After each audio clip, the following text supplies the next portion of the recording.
Welcome to Thought Grid. Tonight, we journey into the unsettling realm of liminal spaces, those transitional, often forgotten places that exist between one point and another. They are the empty hallways, the deserted malls, the abandoned playgrounds, and the quiet hours of the night when the world seems to hold its breath. These are not just physical locations, they are states of being, moments of eerie stillness where the familiar becomes profoundly unsettling. The stories you're about to hear come from real people who claim to have experienced the chilling, disorienting nature of these spaces, where the line between reality and something else entirely blurs. Prepare to question what you thought you knew about the mundane, for sometimes the most terrifying horrors lurk in the spaces we least expect. Like and subscribe for more chilling stories. Story 1. The Endless Mall. Our first account comes from a former retail worker named Alex, who spent years navigating the fluorescent-lit labyrinths of shopping malls. Alex considered himself immune to the eerie quiet that sometimes settled over these commercial cathedrals after closing hours. He knew every shortcut, every hidden service corridor, every back exit. But one night, during a late-night inventory shift, his familiarity turned into a chilling nightmare. It was a Tuesday, well past midnight. The mall was completely empty, save for the hum of the ventilation system and the distant echo of his own footsteps. He was in the electronics section, meticulously counting inventory, when he realized he'd forgotten a crucial scanner in the back office. Annoyed, he decided to take a shortcut through a rarely used service hallway that connected directly to the administrative offices. He'd used it countless times before. It was a straight shot, no more than a minute's walk. He pushed open the heavy, unmarked door and stepped into the dimly lit corridor. The air was colder here and carried a faint, metallic scent he couldn't quite place. The walls were bare concrete, and the only light came from sparse, flickering fluorescent tubes overhead. He walked, expecting to reach the office door within seconds, but the hallway seemed to stretch. He kept walking, a subtle unease beginning to prickle at the back of his neck. The metallic smell grew stronger, almost like old blood. He checked his watch. 5 minutes had passed. He should have been there by now. He tried to turn back, but the door he'd entered through was gone. In its place was a solid concrete wall, indistinguishable from the rest of the corridor. Panic, cold and sharp, began to set in. He was trapped. He started to call out, his voice echoing eerily in the silent space, but there was no reply. He was utterly alone. He continued to walk, his pace quickening, his heart pounding. The hallway remained identical, an endless tunnel of gray concrete and flickering lights. He tried to count his steps, to mark the passage of time, but his mind felt disoriented, as if his sense of direction had been completely severed. The metallic smell was now overwhelming, making him gag. He noticed something else then, a faint, almost imperceptible sound, like a distant, rhythmic scraping. It was too soft to pinpoint, but it was there, a subtle counterpoint to the oppressive silence. Hours passed, or perhaps it was minutes. Time had lost all meaning. Alex was exhausted, his throat raw from shouting, his legs aching. He slumped against a wall trying to catch his breath when the scraping sound grew louder, closer. It was coming from down the hallway, slowly, deliberately approaching. He pushed himself up, his eyes scanning the empty corridor, but he saw nothing. The sound continued, a slow, dragging scrape accompanied by a wet, squelching noise. It was getting closer, much closer. He pressed himself against the wall, trying to make himself invisible, his breath ragged. The scraping stopped directly in front of him. He squeezed his eyes shut, bracing for whatever horror awaited him. He heard a soft, wet thud, and then silence. He slowly opened his eyes. There was nothing there. The hallway was empty, the flickering lights casting long, distorted shadows. But on the concrete floor, directly where the sound had stopped, was a single, fresh, crimson handprint. It was too large to be human, and the fingers were unnaturally long and thin. Alex didn't wait. He ran, blindly, desperately, down the endless corridor. The image of the handprint burned into his mind. He ran until his lungs burned and his vision blurred, the scraping sound now echoing behind him, seemingly everywhere. He felt a sudden, sharp pain in his side, as if something had brushed against him, and then he was falling. He landed hard on a cold, tiled floor, the familiar scent of stale popcorn and cleaning solution filling his nostril. He looked up. He was in the main concourse of the mall, lying in front of the closed entrance to the food court. The sun was just beginning to rise, casting a pale light through the glass doors. The service hallway door was nowhere in sight. He scrambled to his feet, his body trembling, and fled the mall, never to return. To this day, the smell of metal and the sound of scraping sends shivers down his spine, and he avoids shopping malls at all costs. Story 2. The Abandoned Playground. Our second chilling tale comes from a young woman named Chloe, who, as a child, lived in a quiet suburban neighborhood. Her house backed onto a small, overgrown park with an old, dilapidated playground. It was a place of childhood adventures during the day, but at night it took on a different, more sinister aura. Chloe and her friends often dared each other to venture into the playground after dark, but they never stayed long. The swings would creak in the wind, the slide would gleam ominously in the moonlight, and the air always felt heavy, as if something was watching. One summer evening, Chloe, then 12, had a fight with her best friend and stormed out of her house, seeking solace in the familiar, yet unsettling, quiet of the park. It was twilight, the sky a bruised purple, and the first stars were beginning to appear. She sat on a swing, slowly pushing herself back and forth, lost in her anger and sadness. The usual creaking of the swings was absent. The playground was unnaturally silent. Even the crickets seemed to have hushed. As the last vestiges of daylight faded, a thick, unnatural fog began to roll in, not from the ground up, but from the edges of the park, slowly enveloping the trees and the distant houses. It was a dense, milky white, swallowing everything in its path. Soon, Chloe was surrounded, the fog so thick she could barely see her own hands. The playground equipment, once familiar, became distorted, ghostly silhouettes in the swirling mist. She felt a profound sense of isolation, as if the entire world had vanished, leaving her alone in this ethereal, silent space. Then she heard it, a faint, almost imperceptible whisper carried on the still air. It was a child's voice, soft and mournful, calling her name. Chloe. It seemed to come from everywhere and nowhere, a disembodied sound that sent a chill down her spine. She froze, her heart hammering against her ribs. She tried to call out, but her voice caught in her throat. The whisper came again, closer this time, and she could almost make out words, fragments of a forgotten lullaby. She slowly stood up, her eyes straining to pierce the dense fog. The playground was still, the swings motionless, the slide a dark, looming shape. But then she saw it, a small, shadowy figure, standing by the monkey bars, its back to her. It was the size of a child, but its form seemed to waver, to shimmer in the mist. She felt an overwhelming urge to approach it, to see who it was, to help it, but a deeper, primal instinct screamed at her to run. As she hesitated, the figure slowly turned. It had no discernible features, just a dark, indistinct shape where a face should be. But she felt its gaze, a cold, empty stare that pierced through the fog and into her very soul.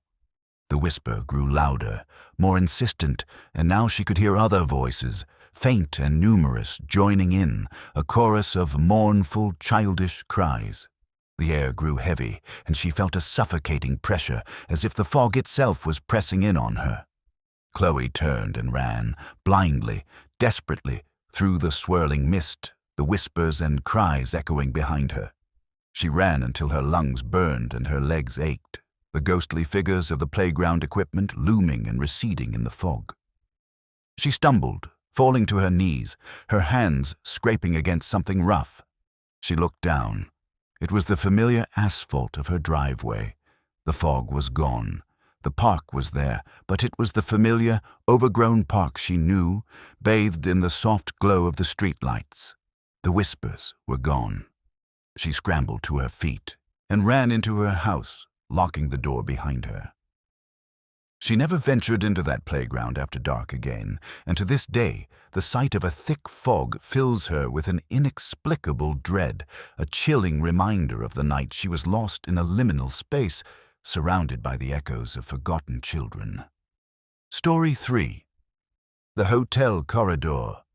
Our final chilling account comes from a traveling salesman named David, a man who spent more nights in anonymous hotel rooms than he did in his own bed. He was accustomed to the sterile, impersonal nature of hotels, the quiet hum of the air conditioning, the muted sounds of distant televisions. But one night, in a seemingly ordinary hotel, he stumbled into a corridor that defied all logic. He had checked into a mid-range hotel in a small town, tired after a long day of driving. His room was on the 3rd floor. He took the elevator up, found his room, and settled in. After a quick shower, he decided to grab a late-night snack from the vending machine down the hall.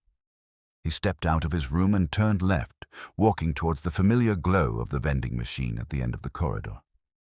The hallway was quiet, carpeted in a generic floral pattern, with identical doors lining both sides. He reached the end of the hall, but the vending machine wasn't there. Instead, there was another identical corridor, stretching off into the distance. Confused, he checked his room number. It was correct. He must have taken a wrong turn, he thought. He turned around and walked back, expecting to see the elevator bank, but it too was gone. The hallway continued, endless and identical, in both directions. A cold knot of fear began to tighten in his stomach.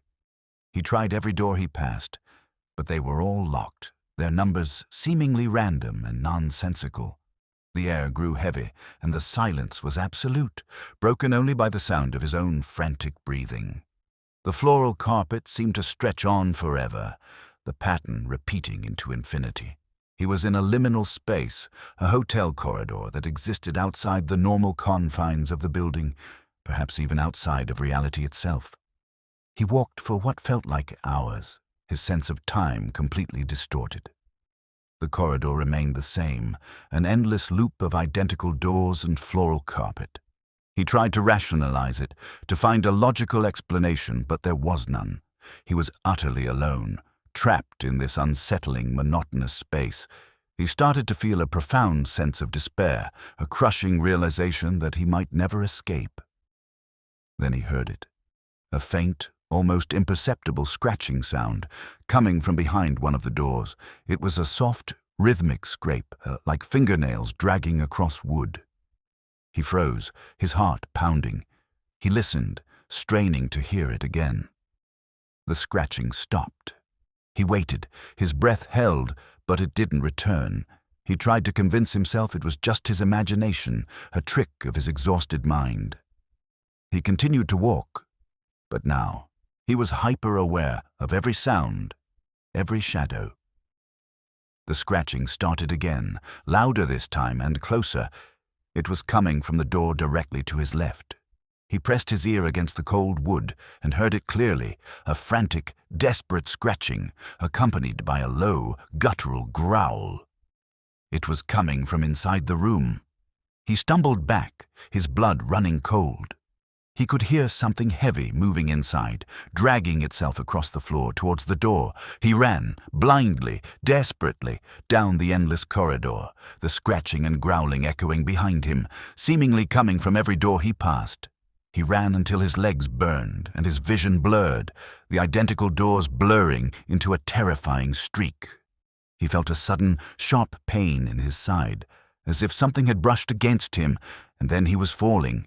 He landed hard on a cold, tiled floor, the familiar scent of stale coffee and disinfectant filling his nostrils. He looked up. He was in the main lobby of the hotel, lying in front of the elevator bank. The night clerk was looking at him with a puzzled expression.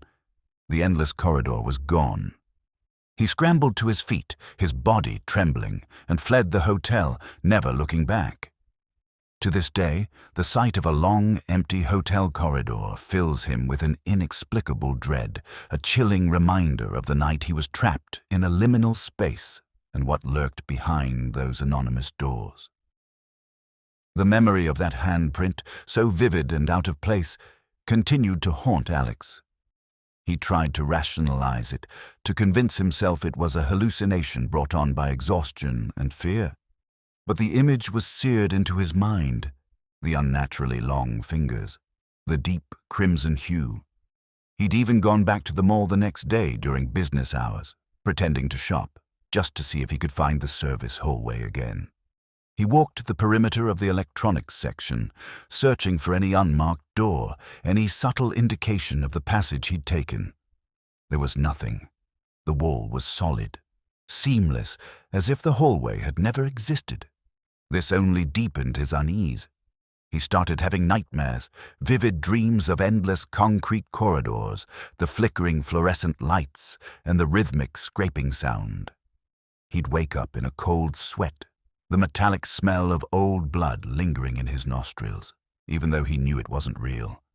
The fear was insidious, creeping into his waking hours.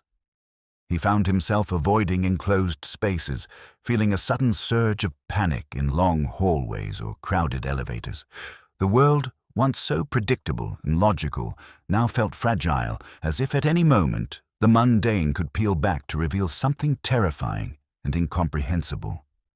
He often wondered what would have happened if he hadn't found his way out, if he had remained trapped in that endless, scraping labyrinth. The thought alone was enough to send shivers down his spine, a chilling reminder that some shortcuts lead to places you can never truly leave.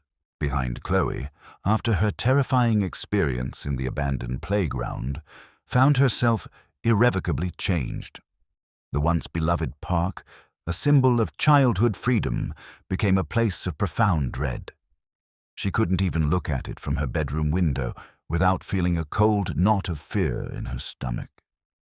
The thick fog, which had once been a rare and beautiful phenomenon, now triggered intense panic attacks.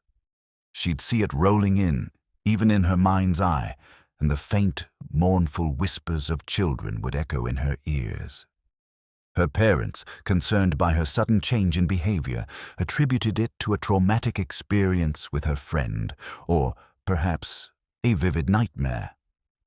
They tried to reassure her, but how could she explain what she had seen, what she had felt? How could she describe the featureless face of the shadowy figure, or the suffocating pressure of the fog? They wouldn't understand. They couldn't. She started avoiding playgrounds altogether. The sight of swings swaying in the wind, even empty ones, filled her with an irrational terror. The innocence of childhood had been shattered, replaced by a chilling awareness that there were things in the world, unseen and unheard, that lurked in the liminal spaces between light and dark, between play and terror. She often wondered about the shadowy figure, about the voices. Were they lost souls? Echoes of children who had once played there, now trapped in an endless, foggy limbo. The questions haunted her, a constant, unsettling presence in her mind. The playground, once a place of joy, had become a monument to a horror she could never fully comprehend, a chilling reminder that some games are not meant to be played after dark. David's encounter in the hotel corridor left an indelible mark on his psyche. The sterile, impersonal nature of hotels, once a comfort, now filled him with a deep-seated anxiety. Every time he stepped into a hotel hallway, he'd feel a prickle of unease, a subconscious fear that the familiar floral carpet might suddenly stretch into infinity, that the doors might become random and nonsensical. He found himself meticulously checking room numbers, double-checking elevator buttons, and always making sure he knew where the emergency exits were. Sleep became a luxury, plagued by nightmares of endless corridors, the rhythmic scratching behind unseen doors, and the guttural growls of something unseen. He'd wake up in a cold sweat, the faint scent of stale coffee and disinfectant clinging to him, even though he was in his own bed. He tried to explain it to his colleagues, to his friends, but their polite skepticism only reinforced his isolation. How could he describe a place that defied all logic, a corridor that existed outside of reality? They would think him mad. He started to avoid business trips, making excuses, anything to avoid another night in an anonymous hotel room. The fear was irrational, he knew, but it was also deeply ingrained, a primal terror that had been awakened by his brief journey into the liminal. He often wondered what was behind that door, what creature had been scratching and growling, desperate to get out. The thought alone was enough to send shivers down his spine, a chilling reminder that some places are best left unexplored, and some doors are best left unopened. The hotel, once a temporary respite, had become a symbol of a horror that transcended the physical, a chilling testament to the unsettling reality of liminal spaces. Alex's life became a constant battle against the creeping dread. He found himself meticulously planning his routes, avoiding any building that looked too old, too abandoned, too liminal. He even started taking the stairs instead of elevators, the enclosed space of a lift triggering a claustrophobic panic he'd never experienced before. His friends noticed his change, his once adventurous spirit replaced by a quiet, almost paranoid caution. He tried to explain, to articulate the feeling of being in a place that wasn't quite real, but the words always fell short, sounding like the ramblings of a madman. The handprint, in particular, haunted him. He'd spend hours online, researching cryptids, unexplained phenomena, anything that could offer a rational explanation for the impossibly large, crimson mark. He found nothing. The lack of answers only amplified his fear, transforming it from a fleeting nightmare into a pervasive, inescapable reality. He knew deep down that he had stumbled upon something that defied human understanding, a tear in the fabric of reality that had briefly swallowed him whole. And the worst part? He couldn't shake the feeling that it was still out there, waiting, perhaps even watching, for another opportunity to pull him back into its endless, concrete embrace. The world had become a dangerous place, full of hidden passages and unseen horrors, and Alex was now forever attuned to the subtle shifts, the almost imperceptible changes that signaled the presence of a liminal space. He was a survivor, yes, but also a prisoner of his own terrifying experience, forever marked by the hum, the hound, and the crimson handprint. Chloe's childhood was irrevocably scarred by the abandoned playground.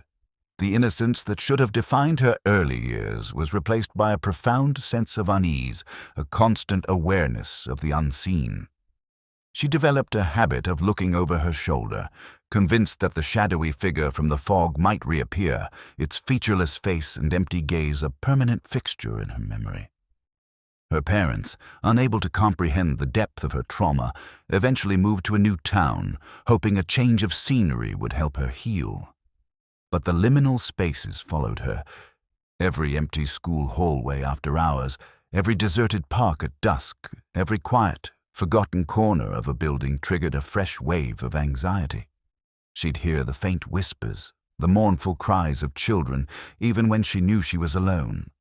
She tried to find solace in art, drawing the distorted shapes of the playground equipment, the swirling fog, the faceless figure. But the act of creation only seemed to solidify the images in her mind, making them more real, more terrifying. She often wondered if the children she heard were truly gone, or if they were still trapped in that foggy limbo, forever playing in a playground that no longer existed in the physical world. The thought was unbearable, a chilling reminder of her own brush with the ethereal. Chloe grew up, but a part of her remained forever 12. Forever lost in that fog, forever listening for the whispers of the forgotten. The liminal space had claimed a piece of her soul, leaving her with a permanent scar, a chilling sensitivity to the hidden horrors that lurk in the quiet corners of our world. David's life as a traveling salesman became a waking nightmare. The once exciting prospect of visiting new cities and staying in different hotels was now a source of crippling fear. He tried to book rooms on the ground floor near the lobby, anything to avoid the long, anonymous corridors. But even then, the fear persisted. He'd find himself staring at the hotel room door, convinced that the scratching sound would start again, that something unseen would try to claw its way out. He started carrying a small, portable doorstop, jamming it under his door every night, a futile attempt to create a barrier against the unseen horrors that lurked just beyond his perception. His sales performance plummeted, his once confident demeanor replaced by a nervous, distracted air. He couldn't focus, his mind constantly replaying the terrifying encounter in the endless corridor. He even sought professional help, but how do you explain a liminal space to a therapist? How do you describe a hallway that defies the laws of physics, a place where time and space become meaningless? They offered him medication, coping mechanisms, but nothing could erase the memory of that night. He knew, with a terrifying certainty, that the world was not as solid as it seemed, that there were cracks, hidden dimensions where unspeakable things resided. He eventually quit his job, unable to face another night in a hotel. He now lives a quiet life, rarely leaving his home, the memory of the endless corridor, a constant companion. He often wonders if the creature behind the door ever found its way out, if it's still lurking in some forgotten hotel, waiting for another unsuspecting traveler to stumble into its domain. The thought alone is enough to send shivers down his spine, a chilling reminder that some encounters leave you forever changed, forever haunted by the liminal.